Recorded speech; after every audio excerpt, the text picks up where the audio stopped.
Hello and welcome to Lavneesh sir की class. आज की ये शिक्षा निदेशालय राष्ट्रीय राजधानी क्षेत्र दिल्ली की वर्कशीट नंबर 20 जो कि कक्षा 7वीं के विद्यार्थियों के लिए है, यह ली गई है सामाजिक विज्ञान के भूगोल विषय से और जिसमें हम समझ रहे हैं जिस पाठ को, उसका नाम है वायु।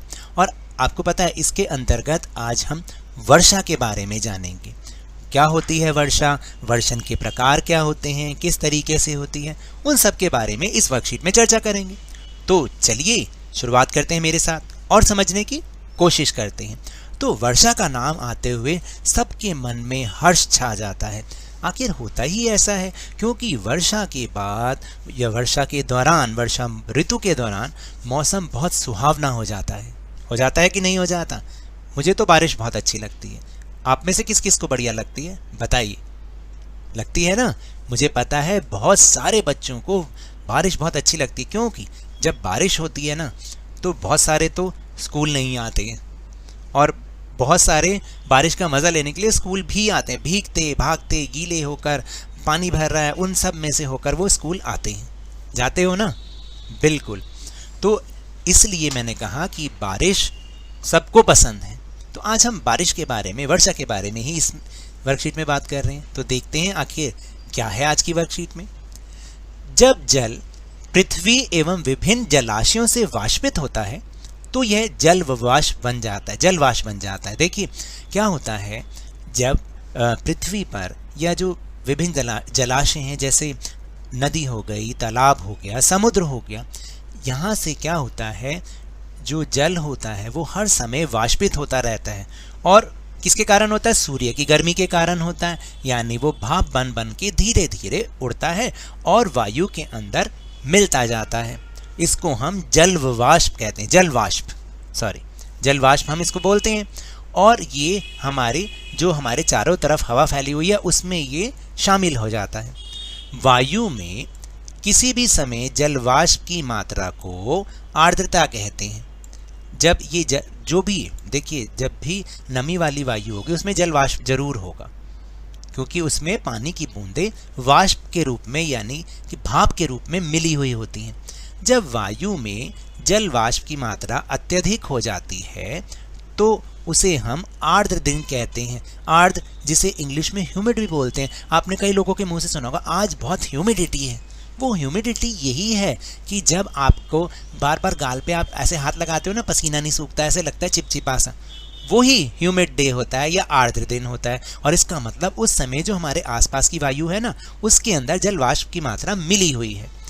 जैसे जैसे वायु गर्म होती जाती है यानी हल्की होती जाती है, क्योंकि आपने देखा उस दौरान जब वर्षा ऋतु आती है उससे पहले बहुत गर्मी होती है और उस समय हवाएं बहुत गर्म होती हैं यानी बहुत हल्की होती है। उनके अंदर वो सूखी हवाएं होती हैं इसलिए गर्म होती हैं, तो उनके अंदर जल वाष्प को धारण करने की क्षमता बढ़ जाती है। और जैसे ही जब ये समुद्र से या नदियों से वाष्प मिलता जाता है और वो ज़्यादा हो जाता है हवा के अंदर, तब क्या होता है, वो आर्द्रता बढ़ती चली जाती है। तो इसकी जल वाष्प करने की, जब धारण करने की क्षमता बढ़ जाती है और इस प्रकार ये और ज़्यादा आर्द्र हो जाती है, ह्यूमिड हो जाती है। इसके अंदर वो चिपचिपाहटपन, वो पानी की मात्रा ज़्यादा हो जाती है।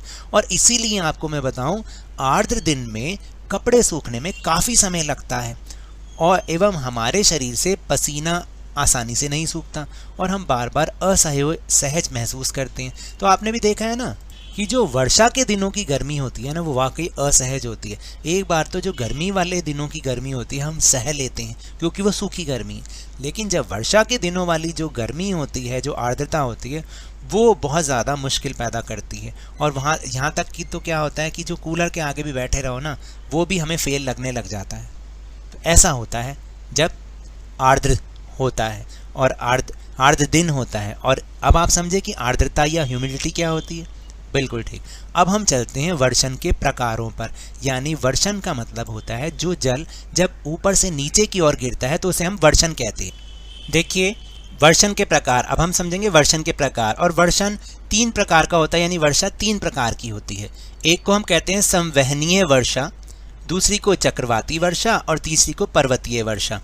यहाँ पर हालांकि इनके केवल नाम ही दे रखे, लेकिन मैं आपको समझा दूँ संवहनीय वर्षा क्या होती है। ये ज़्यादातर क्या होती है, जो भूमध्य रेखा के आसपास जो क्षेत्र होते हैं वहां पर इस तरीके की वर्षा होती है, क्योंकि वहां आपको पता है भूमध्य रेखा पर गर्मी बहुत ज्यादा पड़ती है, क्योंकि सूर्य की किरणें बिल्कुल सीधी पड़ती हैं। तो इसके कारण क्या होता है, समुद्रों से जल वाष्प के रूप में बहुत ज्यादा भाप बन के उड़ता रहता है, और जो गर्म वायु होती है वो क्या होती है, वो भी ठंडी होकर नहीं, हल्की होकर ऊपर की ओर जाने लगती है। और जैसे ही जब वो ऊपर की ओर जाती है, क्योंकि उसके अंदर तो वाष्प मिला हुआ होता है, भाप मिली होती है, जल मिला होता है उसके अंदर भाप के रूप में, जैसे ही वो ऊपर पहुंचती है वो ठंडी होती है, और वापस उसके अंदर से जो भाप बना हुआ पानी होता है वो बूंदों के रूप में नीचे की ओर बरसने लग जाता है। यानी संवहनीय वर्षा कहाँ होती है, भूमध्य रेखीय क्षेत्रों में।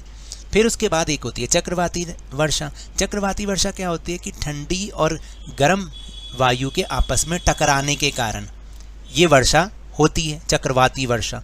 और एक होती है पर्वतीय वर्षा, जो कि जब हवा जो है वो अपने राह में आने वाले किसी पहाड़ जैसी आकृति से टकराती है तो ये ऊपर की ओर उठती है। जब ऊपर की ओर उठती है, जो गर्म हवा होती है ऊपर की ओर उठती है, तो वो ठंडी होकर जब फैलती है तो उसके अंदर जो पानी होता है वो संघनित होकर बूंदों के रूप में वापस से बरसने लग जाता है। तो इस प्रकार 3 प्रकार की वर्षा हो गई, संवहनी वर्षा, चक्रवाती वर्षा और पर्वतीय वर्षा। देखिए इसके बाद है कि जब जल वाष्प ऊपर उठता है तो ये ठंडा होना शुरू होता है, जैसे कि मैंने अभी आपको ऊपर वर्षा के प्रकारों में समझाया। अभी जब हवा गर्म होती है उसके अंदर जो जल वाष्प होता है उसको सोखने की क्षमता ज़्यादा आ जाती है, ग्रहण करने की क्षमता। तो जब ये जल वाष्प ऊपर की ओर उठता है तो फिर धीरे धीरे ठंडा होना शुरू हो जाता है। जल वाष्प संघनित होकर ठंडा होकर जल की बूंदें बनाते हैं। बादल इन्हीं जल बूंदों का एक समूह होता है। जब जल की ये बूंदें इतनी भारी हो जाती हैं कि वायु में तैर ना सकें, क्योंकि ये तो हवा में मिली हुई होती हैं, लेकिन जब इतनी भारी हो जाती है ना कि अब वो तैरेंगे नहीं, तब वो वर्षण के रूप में वापस नीचे आ जाते हैं, जिसको हम वर्षा कहते हैं। जैसे आपने देखा होगा आकाश में उड़ते हुए जेट हवाई जहाज अपने पीछे एक सफ़ेद पथ चिन्ह छोड़ते हैं, ऐसा लगता है ना पीछे वो रास्ता बनाते हुए चलते हैं। जब आपने 26 जनवरी पे देखा होगा, ये इनके इंजनों से निकली नमी संघनित हो जाती है। वायु के गतिमान ना रहने की स्थिति में ये संघनित नमी कुछ देर तक पथ के रूप में तो हमें दिखाई देती है।